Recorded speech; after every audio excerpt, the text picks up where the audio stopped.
Chapter 25. Judgement. Inanna stood within a vast megalithic chamber. 7 Neanderthal elders sat before her in solemn silence, their imposing forms draped in furs and adorned with bone ornaments that speak to centuries of inherited wisdom. The light, filtered through narrow slits in the stone walls, cast stark beams across the room, shrouding the elders' faces in deep shadow. They formed a semicircle atop a raised platform, with Inanna alone at the centre of the floor. Thick iron chains bound her hands to the stone beneath her feet. A resonant voice echoed in an unfamiliar tongue. The guttural cadence of Neanderthal speech bounced off the chamber walls. Inanna narrowed her eyes, unable to understand their words. When the elder finished, Ereshkigal rose from her seat by the council and turns to address Inanna, translating the accusations. Nearly 100 Neanderthals died last night at your command. The fires set by your people destroyed a quarter of the city's dwellings, devastated an outlying farm used for mammoth livestock, and scorched the ancestral forest, crucial to our survival. Ereshkigal's tone was clinical, yet her gaze seared into her sister. How does the accused plead? Inanna's wrist strained against the iron. She kept her voice calm, and her posture was proud despite her restraints. I did what I felt necessary. Do understand my choices were not made from cruelty. I came here to prevent a greater calamity that threatens everyone, Neanderthal and human alike. A flicker of anger flashed across Ereshkigal's features. Your justifications ring hollow, Inanna. You brought death and ruin, yet you claim it's in the name of salvation. Tell me, do you truly not see the hypocrisy? She translated Inanna's words into Neanderthal for the elders, then stood back, letting her sister reply. I see it, but you've allied with a force bent on annihilating humankind. I won't allow our world, our people, to be swept away in a tide of rage. Humans and Neanderthals have lived apart for millennia, yes, but your plan endangers us all. At that moment, the tall doors behind Inanna swung open. A formidable Neanderthal entered, bearing a distinctive headpiece that sets him apart from the rest. His mere presence pressed a charged hush over the room. He stepped forward. His voice was surprisingly fluent in the common tongue. Your words reek of a conqueror's arrogance. You speak of threats, yet you are the threat here. Your fires ravaged our city, your blades stained with our people's blood. Defend your actions if you can. Inanna's voice softened. It was tinged with remorse. Blood has flowed on both sides. For that, I'm sorry, but I stand here willingly, ready to face the sentence you believe is just. Don't mistake this for cowardice. It's responsibility. Ereshkigal has pulled you into a war no one can truly win. Glancing at the imposing newcomer, she ventured, You must be Ja'ak. He grunted, acknowledging her guess. Ereshkigal inclined her head, yet said nothing further, letting him speak. Inanna continues. Her gaze flickered between Ja'ak and her sister. Ereshkigal, you know me. You know this wasn't my desire. I couldn't stand idle while you allied with Neanderthals bent on erasing humanity. I acted to protect my city, my people, and maybe even yours. Ja'ak's posture stiffened. Anger flashed across his features. Your protection has reduced our home to ash. Our people, those you call savage, have lost everything we built here. The Elders' Council weighs your crimes, and their judgment will reflect the gravity of your deeds. An uneasy quiet settled.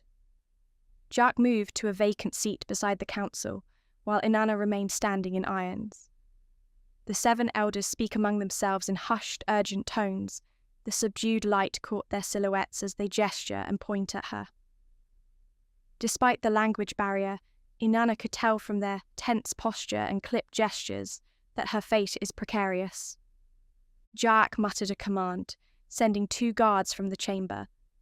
Inanna watched them leave with growing dread, uncertain who or what they might return with.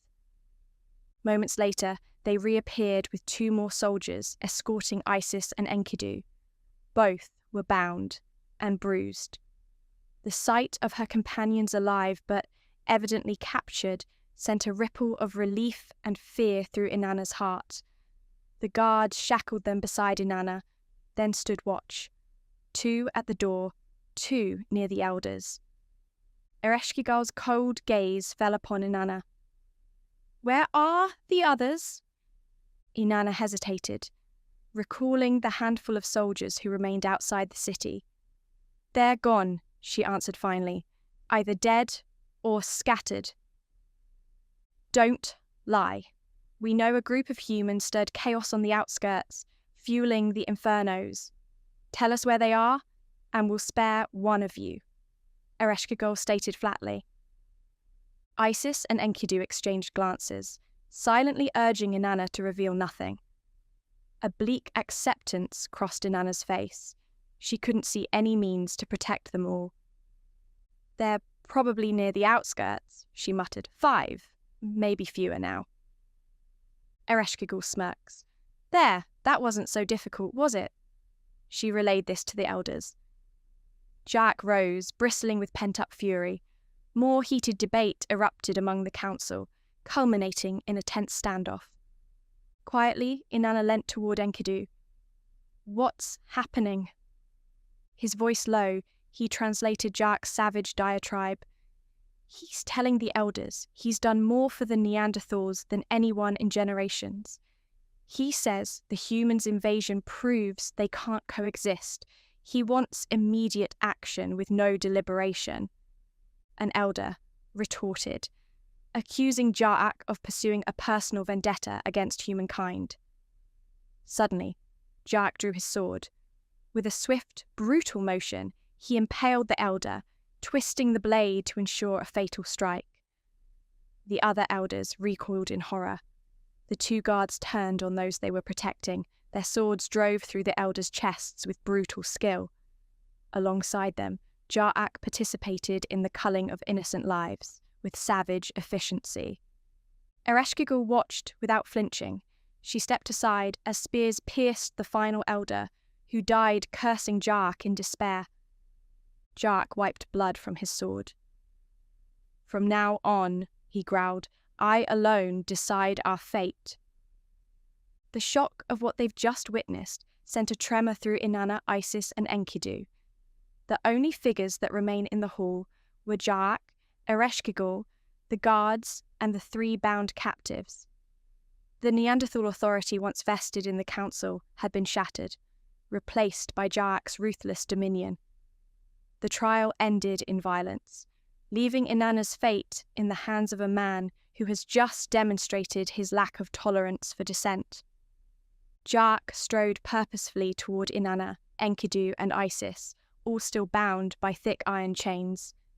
He halted before them, his posture exuded power and control. Savouring their defeat, his voice choked from the lofty stone walls, Ja'ak tells the defeated trio, "Yesterday, after you launched your attack on our kingdom, I dispatched hundreds of my finest warriors to begin an incursion on your cherished city of Cairo. Just as you inflicted violence on our home, so shall they inflict the same injustice upon yours." At these words, Isis's eyes widened in alarm. "Cairo is across the sea," she blurted. Desperation tainted her voice. "How can you possibly invade such a distant land?" Ja'ak levels her with a frigid stare. "In a week's time, once the weather breaks, my legion will reach Lopar, some remote fishing settlement south of the plains. They will seize any ships they find in the harbour. Then, under night's cover, they will sail across the ocean to Cairo. Once ashore, they'll scatter through the city's districts, and at first light, begin their slaughter." Inanna retorted, 300 soldiers cannot hold Cairo for long. The nations of the world will rise to its defense. Your legion won't survive." Ereshkigal stepped forward. Her soft footfalls betrayed no mercy. She traced a half circle around Inanna's chained form. They don't intend to survive, sister. Ja'ak's legion is comprised of the fiercest zealots of Neanderthal society. Vargan, I believe you may have already met him and his pet saber-tooth. They do not fear death, and they have no illusions about returning alive.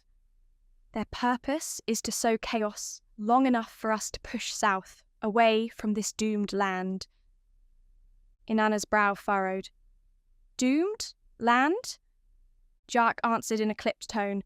3 million Neanderthals converging here, prepared to march south as soon as we're ready. We will go as far as necessary to avoid the oncoming cataclysm, fire from the heavens. We will not wait for the end to claim us. We will survive, whatever the cost, even if that means carving our way through human lands. Isis paled at the number. 3 million, she breathed, horror etched into her voice. Enkidu stood rooted, stunned by the scale of Ja'ak's plan. Inanna could see the faint tremor of defeat flicker across Isis's face. Ja'ak resumed pacing, glancing between the chained captives with a sneer. You humans can muster your armies, but it won't stop us. Cairo is a diversion. When your armies charge north to reclaim it, we'll punch southward in unstoppable waves. Ereshkigal lingered near him, her posture unwavered. The Golden Age left humanity complacent, sister, while these lands shaped the Neanderthals into something far stronger than you realize. She met Inanna's eyes. Your world stands no chance. A heavy silence fell. Inanna, Enkidu, and Isis shared a moment of grim understanding. The Neanderthals' ambition far surpasses any mere raid. It was a bid for survival that threatened to shatter everything they hold dear. After a long beat, Ja'ak broke the stillness.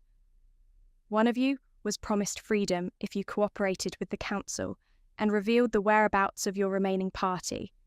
As you've delivered, I shall keep that promise. Which of you chooses to be freed?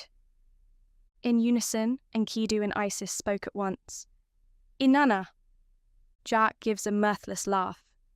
Inanna's fate is sealed in Gornya Shoria. She isn't leaving here not alive. He let the words sink in before turning his stare on the others. Choose again. Exchanging a look with Inanna, Enkidu sets his jaw. Then, spare Isis. Ja'ak motioned to the 2 guards by the door. Very well. Take Isis to the frozen rapids. She may go. They unlocked her from the central chain, leaving heavy manacles on her wrists. 2 more guards appeared and dragged her from the hall. Struggling in their grip, Isis's voice cracked. Inanna! Inanna could only meet her gaze across the chamber before the doors slammed shut behind Isis's exit. Now, Inanna and Enkidu remained, secured in heavy chains while Ereshkigal and Ja'ak watched intently. 2 more Neanderthal guards stood at either side, their hands drifted near their weapons. Ja'ak's glare shifted to Enkidu. You betrayed your people, sold them out for a fantasy of harmony with the humans. Enkidu's jaw clenched, though his voice remained steady. I acted on my conscience. I saw what my people had become, and I swore to do what was right. If this is my punishment, then so be it. Ja'ak's expression darkened. Death will not be your only punishment for the choices you have made. He barked a command in Neanderthal, and the doors sprawled open. A wave of fresh guards surged in. None of them reacted to the horrific sight of the slaughtered council of elders. Ereshkigal noticed Inanna's troubled look. The city, Ereshkigal says softly, has no love for these old sages. Their time was waning. Our people yearn for leadership that can carry them beyond the end. Your intrusion simply sped that change. Ja'ak offered a curt nod, and the guards ushered him, Ereshkigal, and their captives out of the hall. The cold morning air smacked Inanna's face, as she was led down from the palace, stepping into an open courtyard. Dozens of Neanderthal corpses, along with the bodies of Inanna's own soldiers, lay scattered among the scorched, broken stone. The remains of a glider littered the cobblestones. Peleos's final stand. Inanna clenched at the memory. Soot and ash swirled on the breeze, and Inanna observed the forest beyond the city walls still smoking from Osiris's diversionary fires. The glow flickered in the distance. The inferno's once fierce roar has subsided, leaving only cinders and an acrid haze. Surrounded by guards, Ja'ak and Ereshkigal lead Inanna and Enkidu through ruined streets. Surviving Neanderthal citizens, exhausted and enraged, paused to watch with hateful stares. The hush of communal grief and resentment emanates from them like a collective weight, one that Inanna feels pressing on her soul. She murmured to Enkidu, careful not to be overheard, "Where are they taking us?" He shook his head. "I can't say. Possibly beyond the walls, someplace to execute us or to make a show of it." A ragged half-smile tugged at his lips. "I gave everything to help you. No regrets, Nin." Her throat tightened. "I only wish I could spare you this." Enkidu lifted his shackled hands a fraction. "Our actions mattered. Osiris might still escape to warn the rest of the world." Together, they approached the outer gates. The wind cut through the passageways, carrying the faint tang of burning pine. Despite the devastation, Gornya Shoria stood tall, its people hardened, their unity now galvanized by Ja'ak's will. None of the Neanderthals flinched at the sight of the battered remains of foreign invaders. Their allegiance to Ja'ak signaled the coming of a new age, their faces betraying their disdain for humanity, and the old ways, like Inanna, are left to die in chains. Ja'ak's voice rang out, harsh in the freezing air. "Move!" he commands the guards. They complied without hesitation, dragging Inanna and Enkidu onward into the desolate forest, the final testament to the city's unstoppable crusade and the precarious fate that awaits humankind.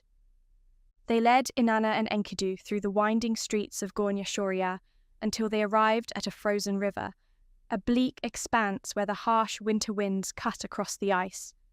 A small group of Neanderthal soldiers waited at the shoreline, and as Inanna and Enkidu drew closer, Ja'ak motioned for them to halt. Two guards forced them to stand still, iron chains still shackling their hands. Thin ice and hidden currents whispered the promise of a slow, cold death for anyone unfortunate enough to slip beneath its surface. Ja'ak stood near the bank, flanked by Ereshkigal, who watched the proceedings with cool detachment. "What is the meaning of this?" Inanna asked, turning to her sister. By then, she was already accustomed to Ereshkigal's unfeeling gaze, yet her chest still tightened with dread. A faint smile curved across Ereshkigal's lips. "Don't you want to say goodbye to Isis before she's set free?" Inanna's eyes widened as two guards suddenly approached, shoving Isis forward. She was still bound at the wrists. Ja'ak stepped up to her, towering above. Without warning, he leaned in, unlocked the metal shackles around her ankles, and released the chain that had tethered her to the ground. "You are free," he announced, his voice rumbled with grim finality. "As the elders decreed, one shall be spared. And so, you walk." Isis's eyes flickered with confusion. The wind howled, whipping snow across the ice. Ja'ak nodded toward the river and repeated a single word in his own tongue. "Walk." A raucous shout erupted from the assembled Neanderthal guards. "Walk! Walk! Walk!" Their voices drumming against the frozen air. They shoved Isis forward, forcing her onto the treacherous river surface. She took a careful step, feeling the ice groan beneath her weight. "Walk!" they roared again, brandishing their spears in a threatening display. Each jab pushed her farther from the bank. With every foot she advanced, the ice beneath her grew thinner. Behind them, Inanna and Enkidu stood helpless. Their chains clinked against the frosted ground as they pulled in vain. "Isis!" Inanna shouted. Her voice was raw. "Don't! Be careful!" Isis twisted to glance back at her friend, the distance between them too great for comfort. "Remember what I said. Go to Eden. Eden will have the answers," she shouted over the snarling wind. "Go to the Brotherhood!" The mob's chant swelled. "Walk! Walk! Walk!" Bits of ice and small stones whistled through the air, hurled by angry soldiers hoping to distract her. Isis clenched her jaw, ignoring the flash of pain when a rock struck her shoulder, and concentrated on placing each foot securely before shifting her weight. She had nearly reached the halfway point when one of the watchers on the bank cried out that she might escape. Another rock hurtled toward her, striking her leg. Still, she pressed on, calm, resolute, and deliberate in each step. She was barely 10 meters from the far shore, so close to salvation. Then Jark stepped forward, looming like a giant at the water's edge. He bent low, brushing away a layer of snow to uncover a large stone. Grunting, he hefted it overhead. Inanna felt her heart lurch. "No!" she screamed. "Isis, run!" The ice was slick, and Isis had no firm footing to sprint. She could only try to maintain her balance as Jark hurled the heavy rock in a vicious arc. It slammed into the ice, shattering through with a violent splash. Webbed cracks radiated outward, streaking across the frozen surface toward Isis. The sheet beneath her feet groaned when the fractures raced beneath her. She abandoned caution and tried to move faster. The cracks spread more quickly than she could manage. Lunging in desperation, she stretched her arms toward more solid ice. For an instant, it seemed she might succeed. Then, the thin ice gave way, and Isis plummeted through with a sickening crack, swallowed by the black, freezing water. "Isis!" Inanna's voice echoed over the snowy expanse. She and Enkidu could do nothing but watch as the swirling current carried Isis deeper below the unbroken ice. Their anguished cries were drowned out by the triumphant howls of the Neanderthal guards, who jeered at the savage spectacle. Jark turned back, dark satisfaction lighting his gaze. "Divine justice," he declared. "Divine! You murdered her!" Inanna spat, fury in her voice. "There is nothing sacred in your brutality." Jark gave a careless shrug. "And you," he said, eyeing Inanna and Enkidu, "will witness far worse. Soldiers, return them to the palace." With a few clipped commands, the guards seized Inanna and Enkidu. They hauled them away from the frozen river, away from the place where Isis had met her end, beneath the frigid water. Neither captive had enough strength left to resist. Heartbreak consumed their final shred of defiance. They trudged through the smoky ruins of Gornia Shoria, re-entering its walls.